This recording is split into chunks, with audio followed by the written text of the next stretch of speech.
Lama betul tak masuk pasar tani Jenaris ni. Oleh kerana dah lama aku tak datang sini, jom aku bawa korang jalan-jalan. Aku datang ni sekitar pukul 9 pagi. Wah, pot lepak santai pun dah cantik, geng. Yang mencari kuih bakar, sinilah tempatnya. Kalau dah jalan-jalan dekat pasar tani ni, mustahil lah kalau tak ada orang jual pokok bunga ni. Ini di antara lemang favourite aku. Banyak juga gerai baru, di antaranya durian goreng.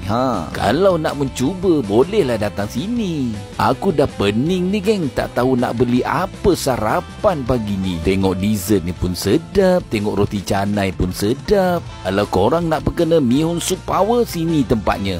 Rendang maman pun ada juga ni, geng. Aku dah jumpa apa yang aku nak sarapan pagi ni. Kacang pol JB. Bukan main tebal lagi rotinya kan. Disapu sedikit mentega, aromanya sudah naik, geng.